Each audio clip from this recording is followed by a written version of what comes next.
পরম পূজ্যবাদ শ্রী আচার্য দেবের আতুল চরণে আমার প্রণাম।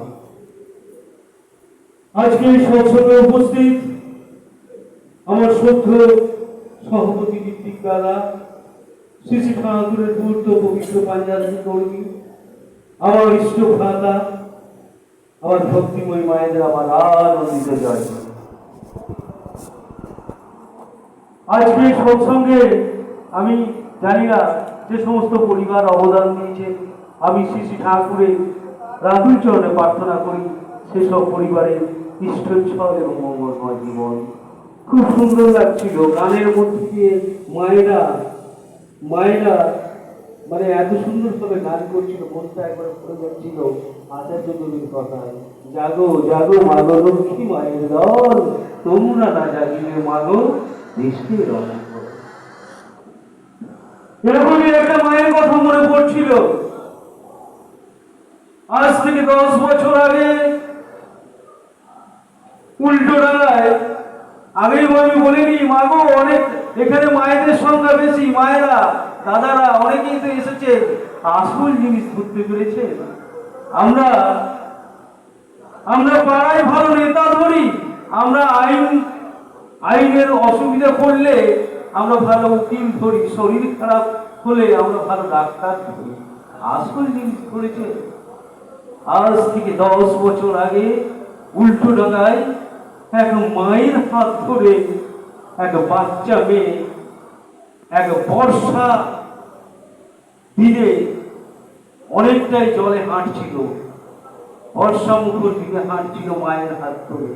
হঠাৎ যেতে যেতে উল্টোডাঙা রাস্তায় একটা খোলা ম্যান হয়ে বাচ্চাটি বইতে যায় এবং বাচ্চাটি তলিয়ে যায়।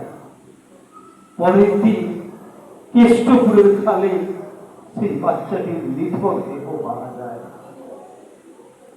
আমি তখন রামগোপালপুরে, আমি পেপারে পড়ে চিৎকার করে উঠেছিলাম, বলে বাচ্চা মেয়ে, তুই তোর মায়ের হাত ধরে কেন যাচ্ছিলিস? তোর মাকে কেন তোর হাতটা ধরতে দিলি না? তোর মা যদি তোর হাতটা ধরত, তুই খালে পড়ে গেলেও তোর মা তোর হাতটা ছাড়তো না, তোকে পড়তে দিত না। আজকে সবাই বসে আছেন গো, ঠাকুরকে ধরতে চেন না,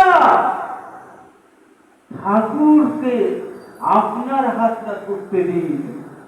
ঠাকুর যদি দয়া করে একবার দয়া করে আপনার হাতটি ধরে, এই সংসার নামক ম্যান হলে আপনি হরকে গেলেও তলিয়ে যাবেন না। আমাদের একটুখানি অহংকার চলে আসে, আমাদের একটুখানি অহংকার চলে আসে, যেই আমরা কিছু হয়ে যায় সৎসঙ্গে বা কোনো টাকা পয়সা চলে এলো বা কিছু আমরা করতে লাগলাম, প্রচন্ড অহংকার। পরম পূজ্যবাদ শ্রী আচার্যদেব বললেন, অহংকার না থাকলে মহাভারতের যুদ্ধ হতো না, অহংকার না থাকলে মহাভারতের যুদ্ধ হতো না। যখন পাশা খেলায় আহ্বান জানায় দুর্যোধন পাণ্ডবদের, তখন দুর্যোধন মামা শকুনিকে আহ্বান জানিয়েছিল পাশা খেলায়। তখন যুধিষ্ঠির কি একবারও পারত না? তার মনের এত অহমিকা, তিনি কি একবারও পারতেন না? যে বিশ্বের মালিক, যে দুনিয়ার মালিক, শ্রীকৃষ্ণকে পাশা খেলায় আহ্বান জানাতে বলতে পারত না, সখা তুমি পাশা খেলো? সেই শ্রীকৃষ্ণ যদি পাশা খেলতো, মহাভারতে পাণ্ডবদের কি হার হতো? হতো না। কিন্তু যুধিষ্ঠিরের অহংকারের জন্য সে নিজে পাশা খেলতে উদ্যত হলো। ফলে কি হলো? ফলে হলো পাশা খেলায় হার, 14 মাসের বনবাস। অহংকার মনে রাখবেন না, অহংকারী ধ্বংসের মূল কারণ। ঠাকুরের কাজ করে যান, ঠাকুরের কাজ করে যান, বাকি দেখবেন না, সব হয়ে যাবে। আমরা ভাবি আমার সংসার, আমার সংসার, আমার সংসার, কিসের সংসার? আপনি নিজে আগে তৈরি হন।